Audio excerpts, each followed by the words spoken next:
Hello again, everyone. What every farmer needs to know.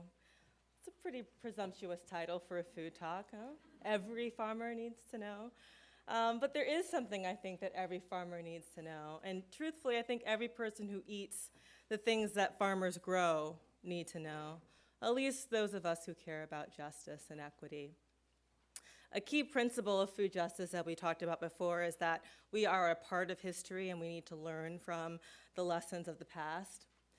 And we talk about often as a food movement how beneficial it is for consumers to know where their food comes from, right? But I also think it's really important to know where your farming comes from, the history of organic farming practices. If you look at the dominant media, it may seem like there were a few rock star farmers who created the organic movement in the 60s. What every farmer really needs to know is that organic agriculture, it holds our future, and all peoples had a role in its past. But unfortunately, this truth is too often obscured. We may hear that organic agriculture is based in traditional and indigenous farming practices, but as a person whose forebearers were traditional farmers and actual indigenous peoples, I have to say, saying that is not enough. It's not enough to lump together generations of people from across the globe into categories like traditional and indigenous, as if there were not a particular people who practice in particular ways. How often, for example, perhaps the most common indigenous farming practice that we know of here in America is the Three Sisters. Anyone ever heard of the Three Sisters? Right. Okay, right? So for those of you who haven't heard of it, it's basically intercropping corn, squash, and beans to create a mutually beneficial growing environment, and it also is a really nutritionally balanced harvest crop. But how often do we actually name the native communities who practice this, like the Mohawk and the Oneida and the Seneca, among others? Europeans may have codified the scientific method, but all peoples, all of our ancestors, every single one of them experimented, they observed, they hypothesized, they assessed, they tested, and they shared agricultural practices from generation to generation. Explorers and writers in the colonial era may not have known or endeavored to actually find out exactly who popularized these practices, and sometimes the specificity that they did gather was lost in efforts to kind of summarize and popularize these traditions. But that doesn't mean that we shouldn't settle, that we should actually settle for these broad generalizations, or for worse, actually overlooking the contributions of many, many peoples.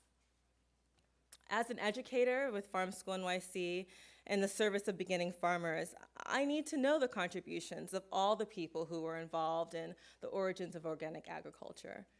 If for no other reason, I need it for recruitment purposes. 92% of farms in this country are operated by white people. And that number of farms is decreasing, and the age of those farmers is increasing.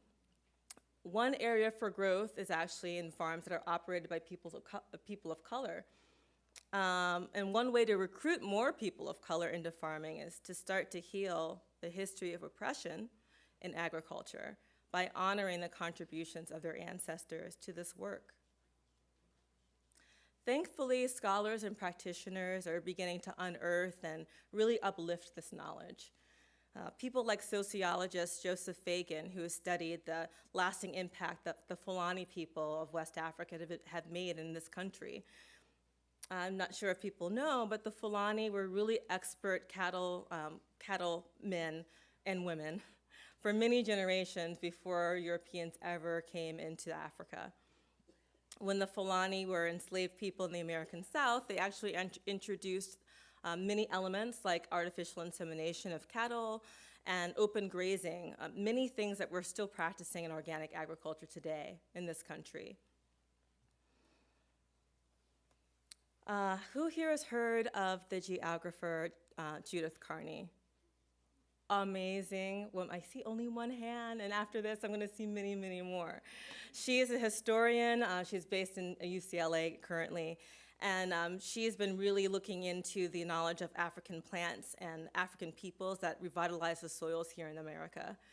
Historians have known for decades that pre-colonial Africans improved the tropical soils in their own countries with carefully diversified crop plans. Monoculture was actually a colonialist invention and a very destructive one. Sugarcane in particular was monocropped throughout the Caribbean and just decimated the soils there. Instead of leaving the land fallow, which was at the time a really common practice in Europe, enslaved Africans interplanted two of their own native food crops here, sorghum and pigeon peas in particular, in the same field. The peas were providing nitrogen into the soil. The sorghum actually helped reduce compaction and suppress weeds. So intercropping is actually a vital technique that we still use in urban agriculture and organic agriculture in particular, and it has African roots.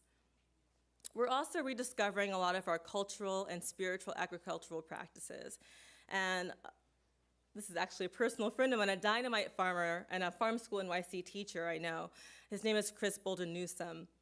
Told me about a grower. Oh, yeah, right? See? Yeah, I know. He's like one of the best, and I can't believe he's not here today. He's probably in Philly at home. But he grew up in Mississippi. And he told me about a farmer that he knew in Mississippi, and she basically, every single time that she was planting her okra, before she put it in the ground, she actually put it in her mouth, just very briefly. And her theory behind this was that the seed needed to know her, she said, before it can actually nourish her, right? It had to know her intimately, right? And there's actually some science behind this practice, right? So botanists know that soaking okra seeds before you plant them helps to break down its seed coat, and actually makes the seedlings emerge more readily. And the enzymes in saliva might actually speed this process, especially in really hard, compacted clays like in Mississippi.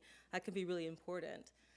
And I think it's just so important to know that our cultural and spiritual practices around food and farming can really be powerful, even if they haven't been sanctioned by like double-blind tests and scientific papers, at least not yet, right?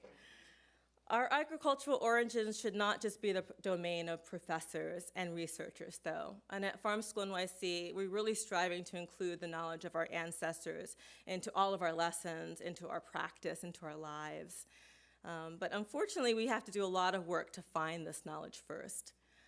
I think I challenge all of us to really support the ethnobotanists, the researchers, the historians, the folklorists who are uncovering these stories.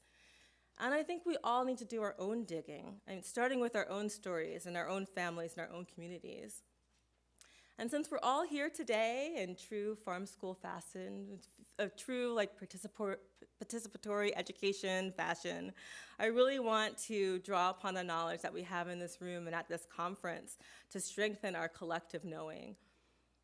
If you stop by the Farm School NYC table, you'll see that there's a map there, and we're really trying to ask you to take a few moments today or tomorrow to look into the stories of your own past. So just think about the stories you might have heard from your own peoples, from your own families, from your own communities, of ways that might not be in the dominant culture when we're talking about training farmers, but things that they should really know.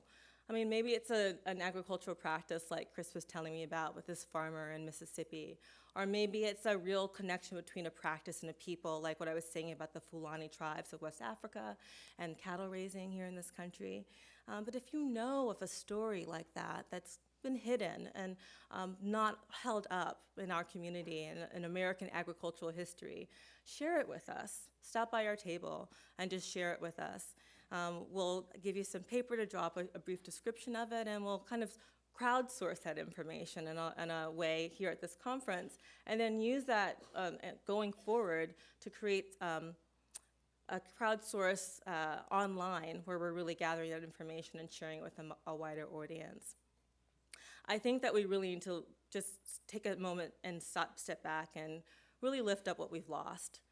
Because if we hearken back to a history that never existed as the foundation of our organic movement, we really don't have much of a chance of succeeding. Organic farming really does hold our future. I firmly believe that. And all peoples had a role in its past. And I think that's something every farmer and every one of us just needs to know. So thank you so much for letting me speak about it today.